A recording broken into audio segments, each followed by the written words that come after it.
Hello, everybody, and welcome back. This is episode 21 for the Shadows of Darkain.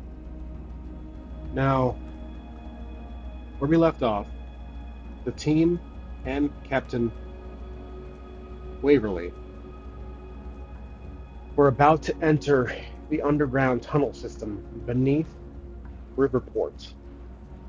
They are currently in the Shrine as they found an entry point beneath a concrete slab. They were able to open it, and what was revealed was a ladder. Though it appears to be very dark, and the entrance, the climb down most likely is 30 to 40 feet deep. But I think they do hear some water, like running water, dripping water, like a sewage system of sorts. So I concluded that this city does have a functioning water system. Now, we have Alice, Red, Clovis, and Jules. If we need any If we need any resources or tables, we have Maze Rats, which we are playing with. Oracle-wise, I'll be using my usual D100. I also have my GM Apprentice deck right here on standby. And I also came across this at an RPG store nearby. They're Pathfinder NPC card generators. They have random facts on them about an NPC. So it's like an NPC generation deck for Pathfinder, but I figured, accustom it to Maze Rats. Now, let's begin. So, as the team climbs down, they start to smell sewage. They get to the bottom of the ladder, one by one, and they are in a directional path, a narrow underground sewage. There is that disgusting smell with the water flowing one way, and there is no lighting. So Ellis has a torch, so he leads the way. He asks Captain Waverly if he's ever been down here before, and I believe we've already mentioned that he has not. So he shakes his head. He says, "No, I've never had a reason to be down here." So Ellis is going to look around, and what we'll do is see, while he looks around with the torch, I'm trying to spot something. It depends on the roll. We will be using World of Dungeons for the degree success. Okay, 4 plus the willpower of 5, plus 1, so it's 5. He doesn't see anything. All he sees is a two-sided path with the canal in the middle and running water and a terrible smell. Red, I think the one who's best at directions is probably going to be Red. So Red insists that maybe they should just go down one path. It is just one path so far. And they all agree that's probably the best choice of action. Clovis interjects and says, "Is this all really necessary? What are the chances that Lord Balthazar is still up there somewhere and he never actually escaped to the underground tunnels?" Now I'm checking my notes here for a second. It's been a couple days, which means I probably forgot some things, but I have my notes up on Google Docs, so you guys cannot see it at the moment. But I just want to make sure that the team is all together, and they are. Okay, good. Just making sure. Now, quest-wise, they have to search the tunnels for Lord Balthazar. And they also have to return the Phoenix to Orchid. The Phoenix, I'm going to say that the Phoenix is still MIA. I don't think Red has it with them at the moment. I probably forgot this, but let's roll to see if the Phoenix is still with Red or the bird did escape. Let's see. Okay. I'm going to say 75% chance. All right. The Phoenix is still with Red. It is on the shoulder and like a pirate and a parrot. All right. So that's been retconned, if any. And now they're walking down the path. Clovis again says, "Is this all really necessary? Do you think Lord Balthasar would have escaped somewhere else? Why would he go underground?" And Captain Waverly mentions that there is a likelihood that Lord Balthasar escaped somewhere through a hidden passage underneath the castle. Now, Ellis reminds Waverly that the chances are slim. We're taking a risk going down here. This could be misguided. This could be aimless search because the castle collapsed on itself, collapsed, thus probably destroying the supposed dungeon that was below the castle itself, the castle grounds. But Jules looks to Ellis and says, "Well, what do you want to do?" Ellis stops for a moment, thinks that this is still the best course of action to take. Clovis shakes his head and says this is pointless. Waverly is kind of on the side of Ellis here. Red is just along for the ride. Jules is sides with Ellis, so it's basically 4-1. Ellis tells Clovis, "We're moving on. Let's keep going." So they keep walking down this one long tunnel, and they get to a split. There's a turn to the right. As they turn, let's roll to see if they encounter anything. I have a die here that's for encounters. I'm gonna try my Oracle dice. Encounter difficult easy. Okay, so it's going to be an encounter. Keep this right here. Now the type of encounter is going to be this. Avoiding. Okay, so I believe what's down here right now are possibly just some scruffy-looking homeless individuals. Probably a couple of drifters who are passing by. So they are avoiding, it says here, the team. The team is somewhat startled, but they did hear the footprints, they did hear footsteps coming in, kind of almost overshadowed by the running water. Ellis stops the team, and they pull the weapons. The drifters raise their hands up and say, "Whoa, whoa, whoa, easy. We're just passing by. What are you guys doing down here?" Ellis puts his sword away. He says, "We're looking for someone. What are you guys doing down here?" The drifters, there's two of them, they look at each other. And what are they doing down here? I think the tunnels have been underneath the city since the city was built. Hundreds of years ago, thousands of years ago, etc. Or the tunnel system was added later on. These drifters, I want to roll on D100 and see what they're doing down here. Are these drifters, these two drifters we ran into, are they common thieves? Just regular, everyday common thieves. I'm going to say 60% chance. They are. So they are common household thieves. And one of them has a large sack behind them. They're kind of hiding it. They're saying, "Oh, we're not. We're just passing by. Don't mind us. We're just moseying on through if you let us through." Because they're on the same side as our team. Now Waverly steps in front of the team, acting like a captain. He says, "You two, what's in that bag you got behind you?" And Ellis looks to Waverly. He says, "Waverly, you're not a captain. At least, not officially." And the two you know what?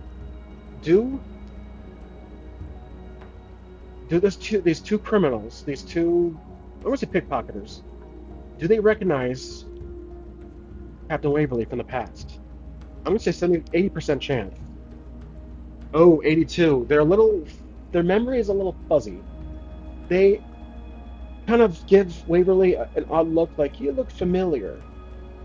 Waverly pulls out his sword, holds it by his side, or doesn't pull it. He shows his sword off to the side, and he says, "Ellis, I'll handle this. You too. Why do I feel like I've run into you before?" And the two thieves start kind of mumbling and like stepping back. They said, "Well, you see, what it was is we were just picking up some things for my kid, and I just thought I." And as they move back, the bag bumps into the wall, and you can hear clanging like dishes, like golden like pottery, kind of like iron items made of iron, some kind of or either gold, stuff like that. Pots, pans, and it bumps in, and one of the pots it's a golden pot, or it's a golden cup, and it falls out and falls into the water, and the two thieves are, oh shoot. And Captain Waver's like, "So, you were just thieves, aren't you? I'm guessing you just robbed a place." And here's what they say. Waverly pulls a sword out and he says, "Drop the bag. Where'd you get these goods from?" Ellis is like, "Don't you think there's a little too much, Waverly?" And Captain Waverly responds, "Ellis, I appreciate everything you've done for me, but this is my district. I may not be a part of the guard at this point officially, but I still have to practice my honor by protecting the city from common household thieves such as these two." The thieves raise their hands up and say, "Whoa! We just came back from the well, where did they come from? That's the thing. Here's what I'm trying to link these two up to a certain collapse. So I'm going to say that these two just came from the castle, and they've been down these tunnels for hours trying to find a way out, or trying to find their way out. And it's, oh well, we're just coming from the market area. Yeah. We just got back from market. I just pick up some stuff. That's all." And then again, they look very scruffy. They look roughed up, like mud on them. They're obviously criminals, and they are just lying through their teeth. And Waverly puts his sword up at their not their throat, but at their chest, pokes them. He's like, "I don't believe you," poking him. He's like, "I'm gonna take you two in if we won't so." He says, "I would take you two in right now if we weren't so busy with occupied with another task at hand." And Ellis thinks for a moment. He has a idea. He talks to he kind of steps next to Waverly and says, "You two, did you see you came from the markets?"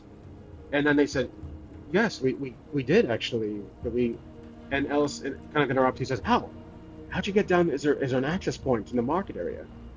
And then the thieves look at each other and they say, "Well, who's asking?" And then Ellis, he thinks for a moment. He said so he still has the Lord's note. So I'm gonna say he's going to show up a bit, and he shows his longsword.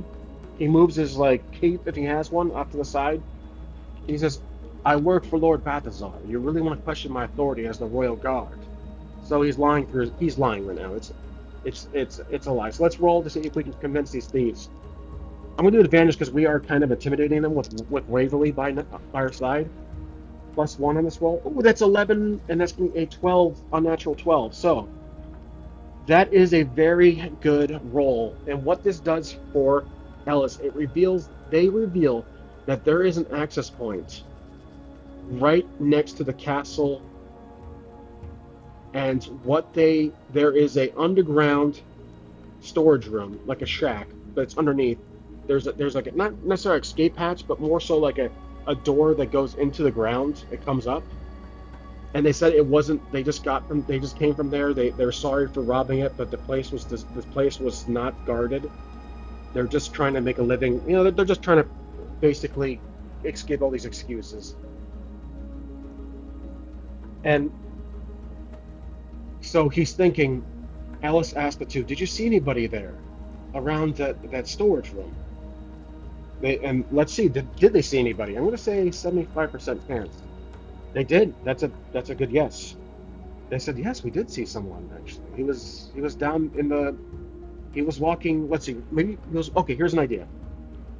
They were walking through the tunnels. This is before they maybe it was an idea for them to start to rob the place, but they were just walking through. These two walk the tunnels all the time. They go from access point to access point to steal things. They're kind of like scavengers. They're underground scavengers, like tunnel rats. I guess I can call it that. They're tunnel rats. Let's call them. Yeah, I'm gonna put that in here in my notes. These are basically tunnel rats. I'm gonna make these guys a new faction. Tunnel rats are a small league of low-level thieves who basically use the underground Riverport tunnels to rob, pickpocket, etc. So tunnel rats, basically low-level thieves. I'm just writing the stuff down in my notes here for a second. I'm going to pause the video while I do so. Okay, so kind of in the nature of maze rats, these are tunnel rats. So low-level thieves who scavenge the underground tunnels of Riverport and pickpocket any unsuspecting innocent bystander above, typically during the day. So we just run into two common tunnel rats. Now, they said they witnessed something quite unusual on their way through their usual route. They're telling the truth now because we rolled that almost perfect 12 with the modifier. They said they saw a very fancy looking gentleman with two armed individuals, guards, walking away from where they presume is the castle. So, Ellis, Waverly, Clovis, Jules, Red, they all look at each other and say, "What? That must have been Lord Balthazar." And the mention of Lord Balthazar, the two tunnel rats kind of like their eyes open. They said, "That was Lord Balthazar? Why would he be down in our tunnels?" And Waverly puts his sword away. He says, "Quite." He looks to Ellis. "I believe we've revealed enough. You two, can you show us where you saw him?" And they obviously don't have much of a choice. It's 5 against 2. They say, "All right, but be sure to cover your nose. It's going to get really bad."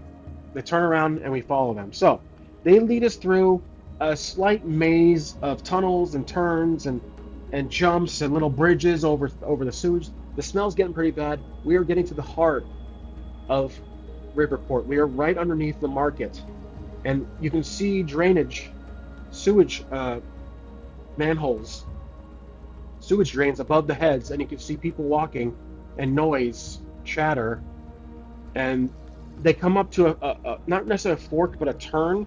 One path is crumbled beneath, right in front of them. They said, "Oh, this is bad." And then we basically question why. What's wrong? The team asked why. They said that one this path here was a main route to the castle. And so Waverly says, "Well, is there another way around this?" Ellis is thinking that this is from the battle from earlier.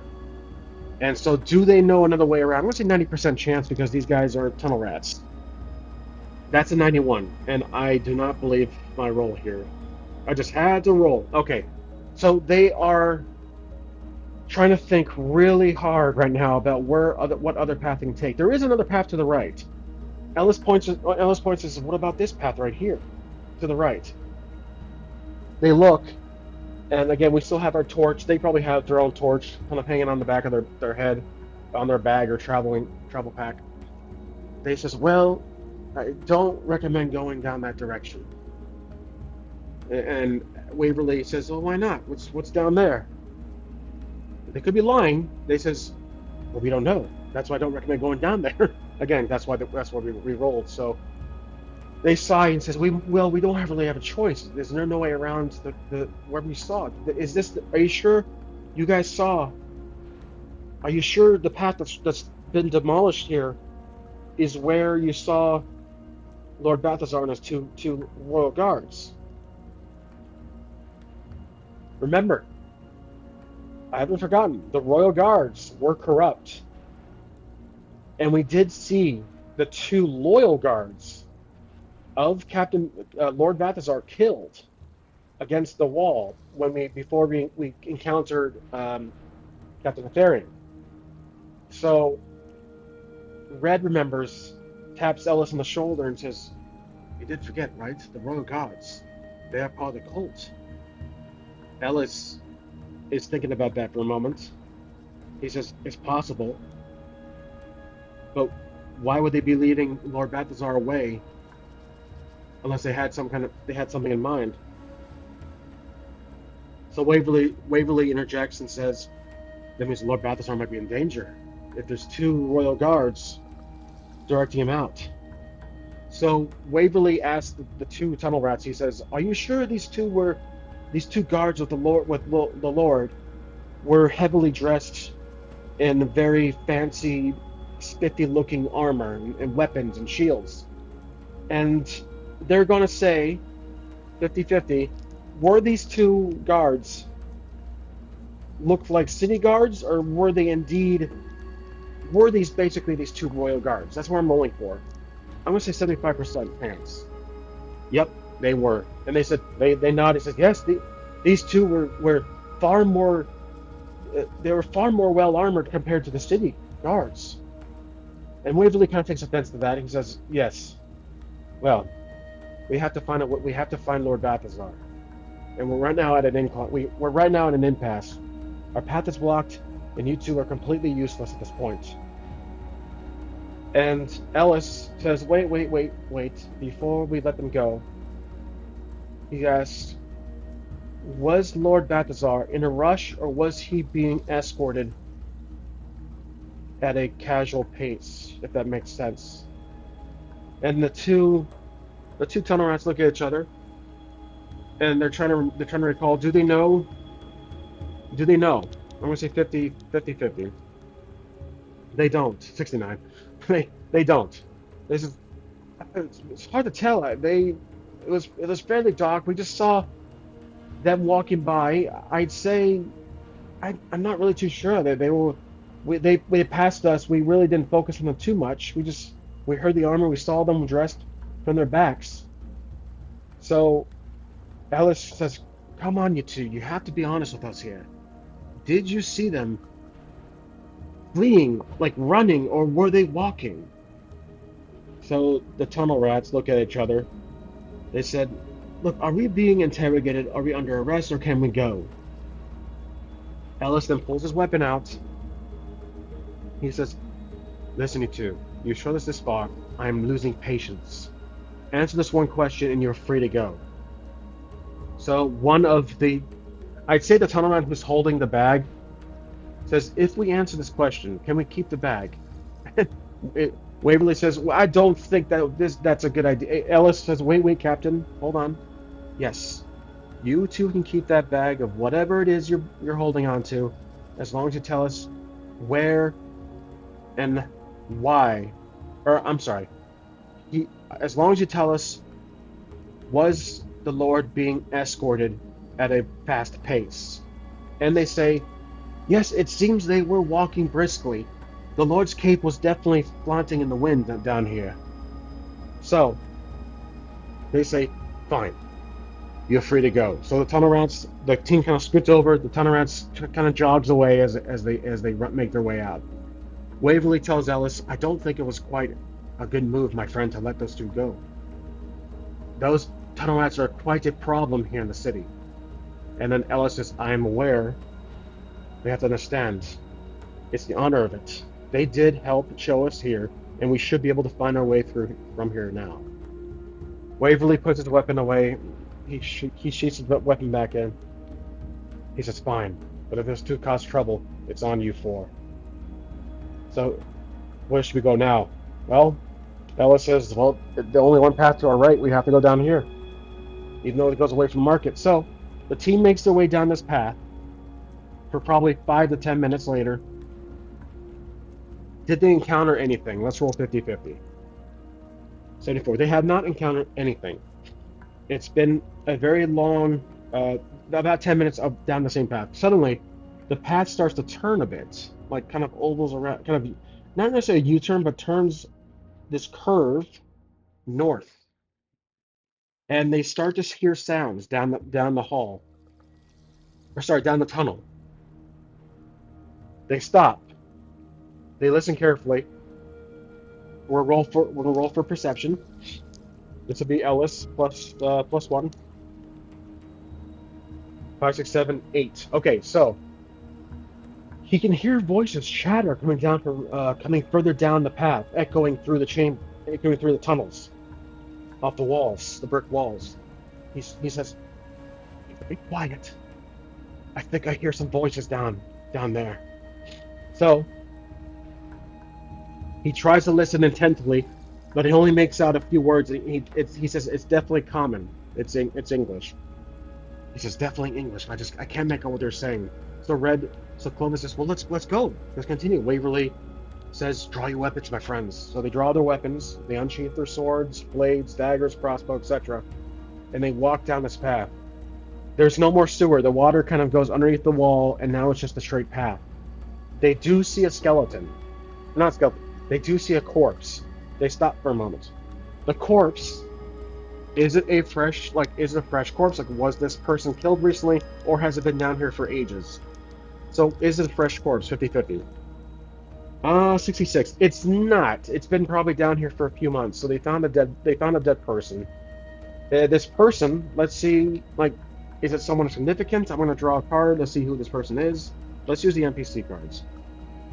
We have a, let's see, newly arrived, so maybe I'm going to do a D6.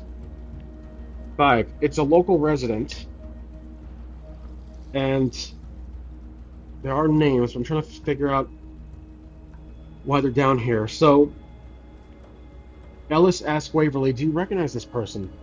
He looks down, gets a good look at the face. This is the face right here. It looks to be it says elf. We'll go with it. Now,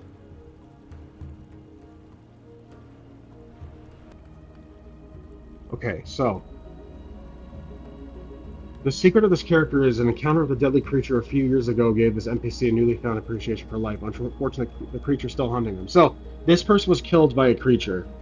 And I think this person, if they're dressed like this, I believe this is another tunnel rat. So they found a tunnel rat, a human, elf, human, whatever race, doesn't really matter. They found another tunnel rat killed, and it looks like it's killed by a creature. Probably, no, I'm not gonna say a few months ago. I'm gonna say a week early, like a week ago. Like it's not fresh, but like the body's been down here. So they kind of walk by it. Waverly, they can't do much, but they keep that noted. Like, that's strange. There's claw marks. Like there's big claw marks across the individual's face and clothing. Like, you can see blood. It's just sitting there against the wall, dead. And so while they continue walking, there is a few crates suddenly, and they see light from around the corner, and they see somebody walking back and forth, talking to someone. So the team hides behind the crate with the weapons drawn. Ellis looks to Clovis. He says, "Do you have any magic ready, my friend?" Clovis does have one magic spell, a spell book, reflecting chain. So he says, yes. He looks through his pockets and he says, yes, I do have one spell. Why? He says, well, because I think there was two of them. I can hear two voices. So we're gonna do another roll for perception to see if Ellis can make out what they're saying. 4, 5. He can't make out what he's saying. He's like, I can't hear them. Clovis steps up closer, and he insists that he'll try to listen in, because Clovis has +3 willpower. So let's roll for it. That's me, 6, 7, 8, 9. So he hears mostly a conversation about. Let's draw one of my GM deck cards. Okay. So the topic will be the catalyst down the rabbit hole, which means they're probably talking about something in regards to following a path. You know what? These are Darkain cultists. We found 2 Darkain cultists who are talking about us trying to figure out a solution. So they're rearranging. This makes sense. So these are 2 of the very last remaining Darkain cultists who were tasked by the commander to kidnap and tie up Lord Balthazar down here in this in this little hidden this hidden tunnel, this hidden room. He says, Clovis, I can hear 2 talking about Darkain and Fisk, and I think they mentioned Balthazar, the Lord, tied up. He's looking to Ellis. He says, they're down here. 2 of them. Well, Balthazar's probably down here being held captive this entire time. And these 2 have probably been waiting for a call or some kind of sign when the coast is clear by upstairs, and that's obviously not going to happen. So these 2 have been down here for a while now, waiting for Commander Fisk to come down here and, basically continue on this Darkain mission of sorts. So they're rearranged. They're trying to figure out what to do to figure out a solution. So that is a good card, actually. I do like that one. Okay, so weapons drawn. Ellis tells Waverly, these 2, if they are Darkain cultists, they are extremely dangerous. Stay behind. Follow our lead. Okay, so while the team prepares to ambush these Darkain cultists, who will lead the strike? I think. Remember, they're talking with each other. It's 2 of them. We don't see or hear anything about, or we don't see or hear Lord Balthazar. Most likely, he is tied up. He's gagged. Can't talk. He's probably tied up to a chair or a pole, a pipe, something. But there's obviously a little hiding spot underneath the castle or underneath this part of the market, where it. Actually, no, I don't know where we are. If it was beneath the market, this entire tunnel system would have been collapsed in on itself. If it was the castle, it would have been collapsed. I believe the team went to they went further out beneath the city from the market. So they are in a hidden secret area that has not been discovered yet.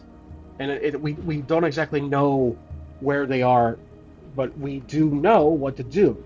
So I believe while these 2 were distracted, they are going to red. Who has the highest dexterity? Okay, I think Jules will poke out from the box behind the crate with a crossbow aimed and try to see if these are 2 Darkain cultists in sight. With +2 willpower, does he have a good? I'm going to do advantage because he has this. He's focused. Does he have his sight? Can he spot the Darkain cultists? That is a yes. That's a 10. So plus the 1. So 9 and then a 10. He can. So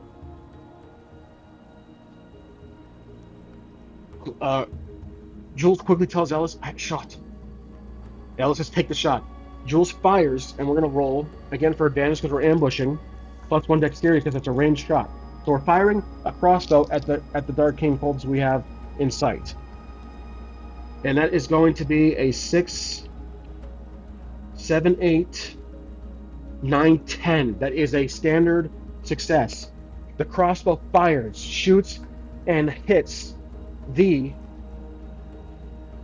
Darkain cultist, the Royal Guard, in the head. Straight through, just right through, and he falls back. The other Darkain cultist, you can hear someone get up from a chair really fast and say, What? Who's there? And the guard, the other one, not lazily, kind of pokes out and sees no one. Because again, we rolled a 10, so the crossbow, Jules will be able to hide behind, and Ellis shouts, let's go. So our team, we bolt out. I'm going to roll once more to see if we can catch this guy off guard now that he's scared. So rolling for advantage. This will be a dexterity. So Ellis leads the charge. That's a 9, and then that's 10. So Ellis and a team are able to flank and run up quickly to surprise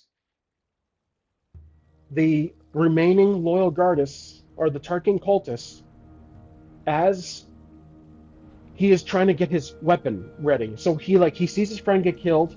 He's like, oh shit. And he says, who's there? He doesn't see anybody. He runs back to get his weapon, and our team jumps in, and they're not going to kill him though. Ellis has this long sword, right at his neck. Jules has a crossbow, Red has his dagger, Clovis has a spear out, and Waverly has his weapon drawn, kind of standing in the back. Does the team see Lord Balthazar tied up? Let's roll for it. I think an 80% chance. That is a strong yes. It's a 15, so it's a standard yes, but it's on the tip of a strong yes. So they see Lord Balthazar passed out, probably from dehydration, hunger, etc.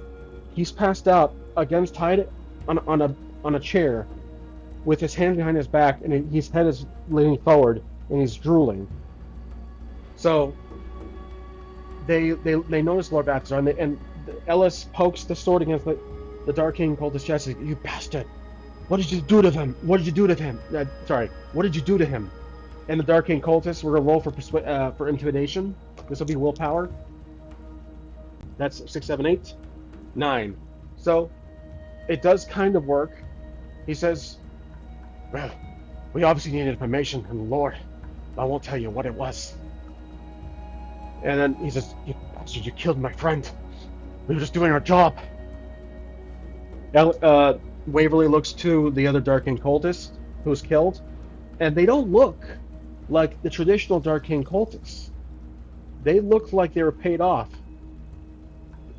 These individuals, I don't think they were the upper echelon of the cult. These were like entry level, going through a process to join the cult in full time, basically. These were like two. Well, no, I take that back. These guys, if they were tasked to be watching Lord Balthazar, then I think these two are very loyal Darkain cultists. So I take that back. I walk it back. It would make sense that these two are just traditional Darkain cultists, but I don't think they're shadow imbued because of the death of Captain Tyrion. So they are human, but they have the robes on, and they are just not imbued with dark powers. They are just standard humans with the following. So the Darkain cultist tries to summon something with his hand, like a spell. So I'm going with that, but nothing happens. He's like, "What? Damn it, not again!" And Clovis recognizes that. He steps forward. He says, "Nice try, nice try. But your precious leaders, both Itharion and Fisk, have been killed, and Darkain himself has been defeated by our own hands." And he yells, "You lie!" And Clovis, I think at this point, this guy's pretty much useless. There's nothing else to go on.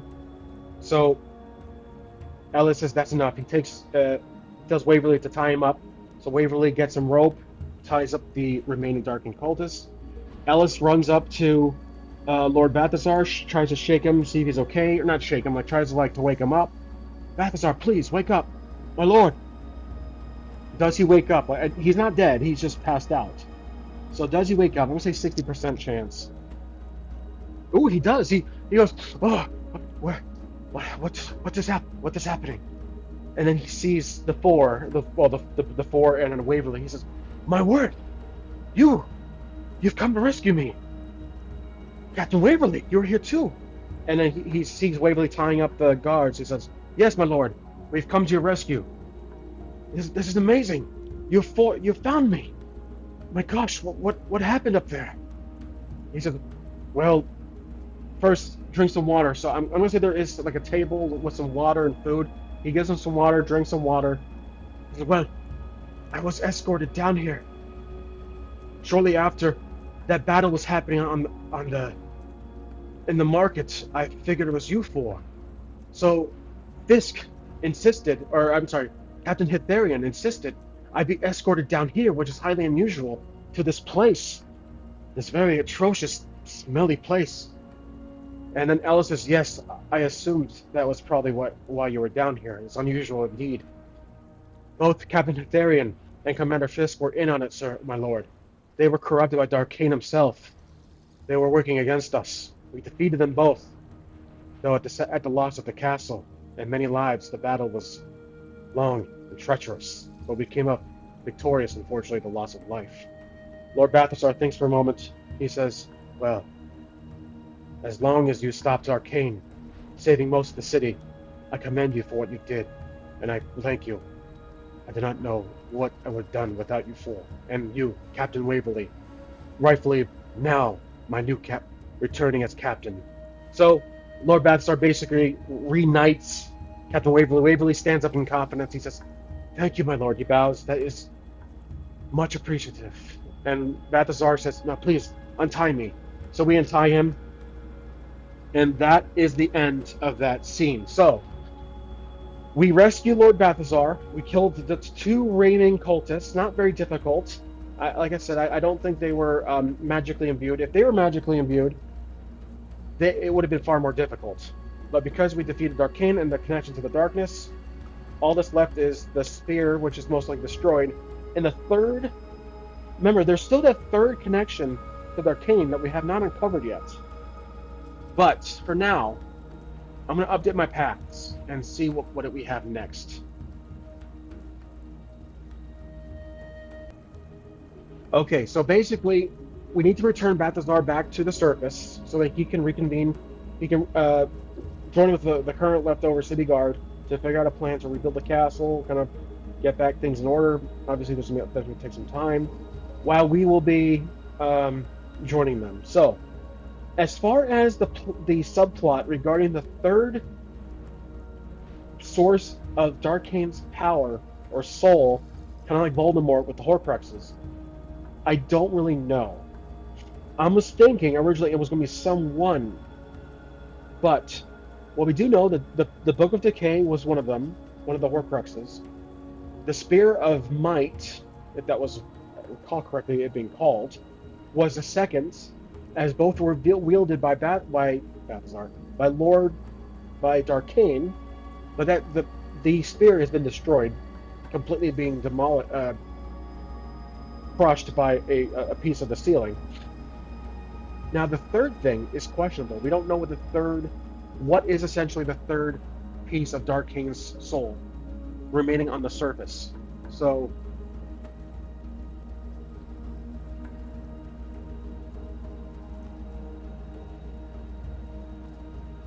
just typing in what is the third Horcrux of Darkain's soul. So I'm going to call it Horcrux, just for now, just the keyword, and not necessarily like the official term for it. But anyways, we return, we go back down the paths we came, we walk by that dead body, we make our way back, remembering the best of our ability how we came back, and we make our way up the ladder, assisting Lord Balthazar. We return to the shrine. Balthazar sees some of the dead bodies from the city guard. He tears up. He says, "My men, all dead because of Darkain." He looks to the four. He says, "Thank you for what you've done. I understand the loss of life we have witnessed today, but you have prevented the death of the entire city. I am forever in your debt." And the four, we bow, we kind of lower our heads and say, "Thank you, my lord. That means everything to us. We will continue to assist in any way possible." And Balthazar says, I imagine you would. Now, let's return to the castle." And Waverly makes the lead. He says, "Yes, my lord." He leads the way as the new captain. We walk through the walls, or we walk throughout the shrine. We go through the main alleyways, the main paths. The public start to see Lord Balthazar. They step out of the way. They say, "My lord." They all bow. "My lord, Lord Balthazar. He's alive." Some people are saying he's alive. They're saying, "My lord." I'll tell them a mixture of different things. And then some people say, "It's the four, Captain Waverly." We're walking by a huge crowd. There's a crowd gathered around the center square. Again, rebuilding, witnessing the destruction. The center square has been a complete upset in this entire campaign. It's been demolished, destroyed, attacked, etc. And Lord Balthazar sees the castle. For the most part, it has been destroyed. There is no second or third floor. It's just gone. There's no towers. He drops to his knees right in front of the garden and says, "My home, my people, all my men." And then he sees at least a handful, like maybe 6 or 7 city guards, walking out from the walls. The walls haven't been destroyed, just the castle itself. They leave the gate, and they see Lord Balthazar. Balthazar stands up. The guards run up to Lord Balthazar. My lord! They run up and they stand in a formal line. He says, "We're happy to see you, okay, sir. It's good to have you back." The Lord says, "I have returned, thanks to these four and Captain Waverley." He turns to Captain Waverley and he puts his hand on his shoulder. "Captain Waverley, I now make you Commander Waverley of the Riverport Guard, combining the royal with the city. No longer will we be divided. You will lead us to peace and rebuilding the city with my guidance."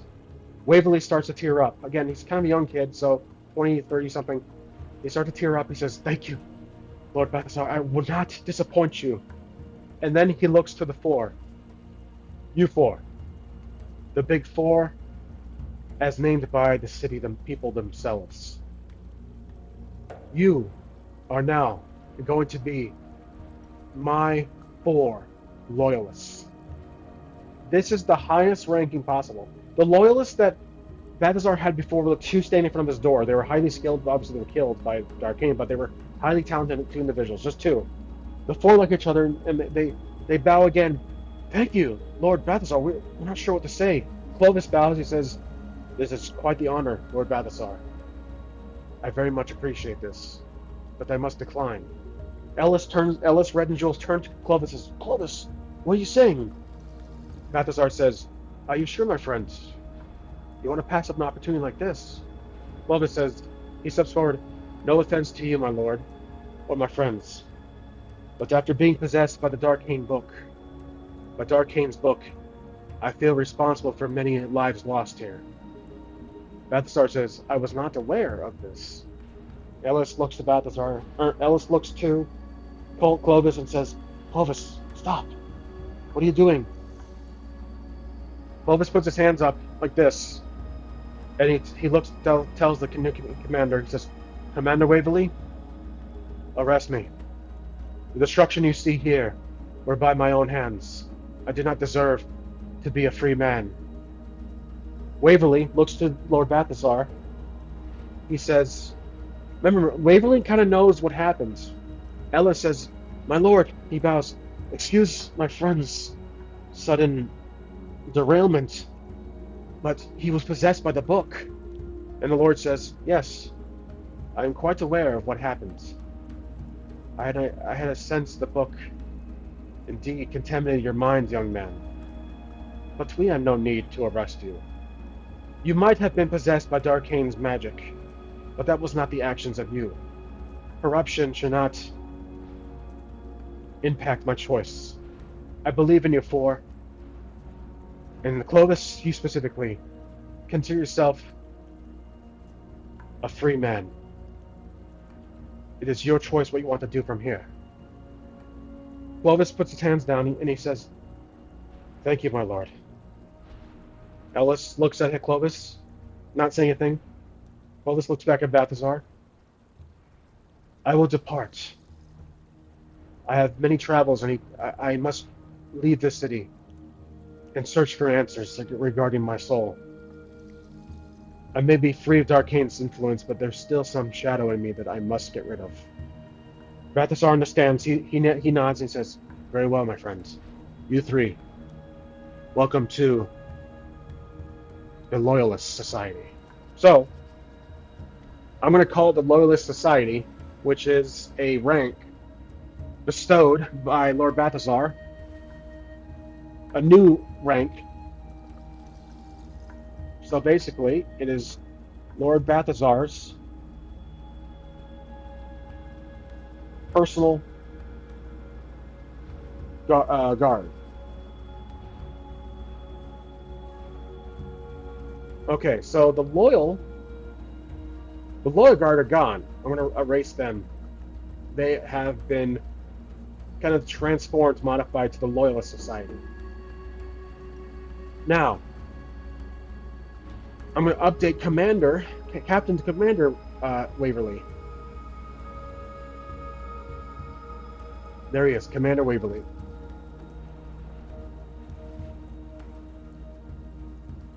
And he is now the commander of the Riverport Guard. So while they're talking, the phoenix on Red's shoulder looks to Red, and then Red turns to Ellis and says, "Ellis, the bird. I believe he wants. I believe something is on his mind." Now, Red looks. Remember, Red and the bird kind of have this empathic connection. The bird like kind of tilts his head a little bit, looks in the direction of the Maiden's Claw. Red looks in the direction past the castle. He turns to Ellis and says, "Ellis, I believe we should bring this. We should bring my little friend here back to its rightful home." Ellis looks to the Lord Balthazar. May my friend here leave to return this bird back to the Maiden's Claw. This phoenix belongs to Orchid, though it has been quite a help for us. Balthazar waves his hand and says, "Yes, do what you must, but please return soon. We have quite a lot of rebuilding to do for the city of Riverport." Red says, "Thank you, sir. Thank you, my lord." He bows and he leaves. So Red makes his way to, while the three stay behind, the three are going to help clean up the rubble. Basically, the rebuilding will take months, obviously, months. But I think the three are going to help rebuild, clear up the rubble with the guards and Lord Balthazar. He's getting his hands dirty. There's a crowd watching. Crowd comes in to help. So it's a city effort. There's a large group of people helping who are strong enough to help. While we're following this little quest for Red. Red departs. Let's go to his page here. Red departs, and he walks through the paths, through the cobblestone paths, and he approaches Maiden's Claw. And he sees on the door there's a sign. Though the sign looks ripped, it was written. So he knocks on the door. Is the Maiden's Claw open? 75% chance. It is 60%. Yep, takes a while. He knocks on the door. You hear a voice says, "Come in," and he opens it. And Orchid is right there. On the counter, it says, "You. Why'd you knock?" And Orchid says, "The sign on the door. Someone ripped it off, but I thought you were closed." And Orchid sees the bird. Remember, it's just an older lady. Orchid drops the drink, and like a glass breaks on the ground when the bird kind of appears beside Red. Orchid screams. What would be the bird's name? Let's have a bird's name, because I think Orchid has a name for the bird here. Let me pull my character list up here. Let's do a name for the bird, the phoenix. Tamora. Oh, I like that. Tamora. Okay. Tamora. The phoenix bird.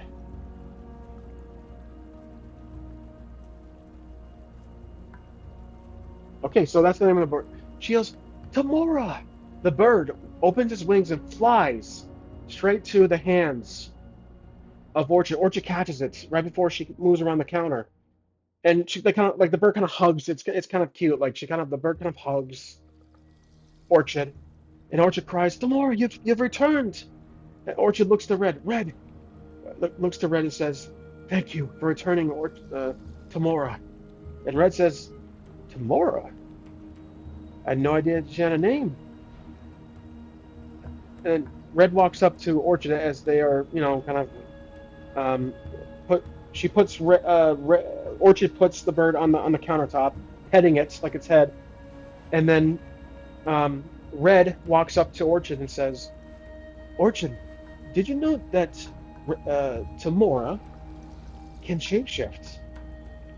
Orchid looks to Red. Now, does Red know this? I'm going to say 75% chance. Nope. I was actually kind of hoping for a no, but I was thinking likely because it's a pet. Orchid stops petting it. It says, "Shapeshift? What do you mean?" The bird looks to Red, kind of like glancing, and Red's. Now the bird does kind of a head tilt, and I think the bird is not too. I don't know. It's hard to say. If she never knew the bird shapeshifted in the past, maybe because she was always up there chained up, or the bird was always not necessarily chained up, but like didn't spend too much with the bird. Again, it was a phoenix. It's a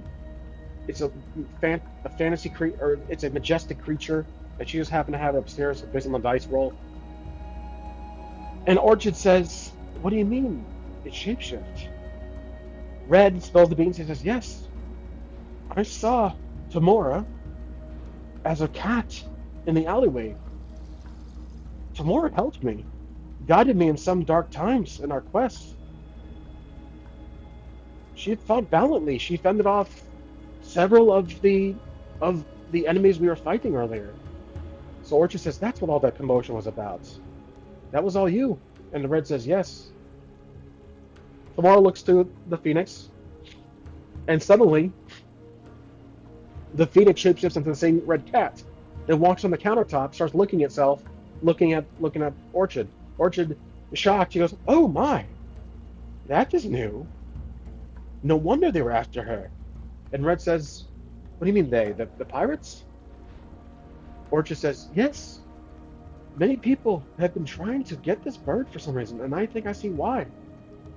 Red inquires about asks Orchid, "How long have you had this bird?" She says, "I've had this bird for months. It randomly appeared on on the roof, and I decided to take care of it. It was injured, so I've been nursing it back to health, and clearly it's fine now. But I had no idea it was a shapeshifter." Red tells Orchid to keep an eye on the bird, keep it safe, as he might come back. She thanks him again. She says, "Do you want anything like a drink or some gold?" And Red says, "No, I'm fine. I'm quite all right. Just take care of the bird." Red pets the cat. Cat purrs and sits down, looks at Red as he leaves. So Orchid waves goodbye. "See you next time, my friend," and Red leaves. So Red heads back to the castle. The team is cleaning up, and there's a crowd of people chanting the Four as Red returns. The Four stand up from the rubble as the crowd cheers for Lord Balthazar's return. There's still a lot of festivities. Balthazar is getting his hands dirty and helping the guards out. So the Four have saved Lord Balthazar. They are cleaning up, picking up the rubble from the castle. Lives were lost, but Darkain has been, well, defeated to an extent. Not killed, but defeated. And that is where I'm going to end this arc of the Darkain campaign.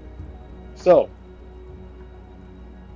that was quite fun. I did like it. I hope you guys did too.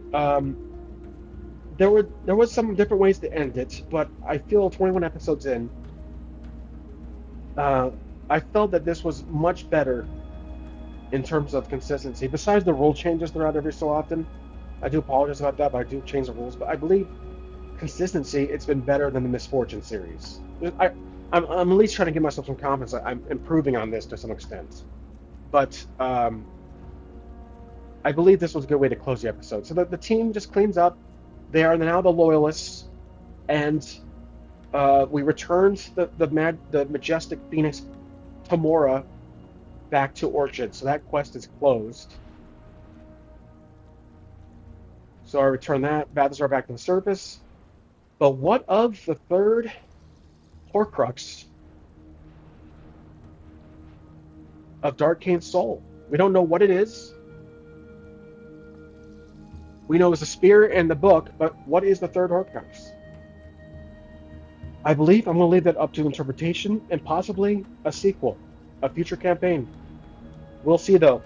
I definitely think that's a good spot to end on. So, as always, I thank you all for watching, and I'll see you next time.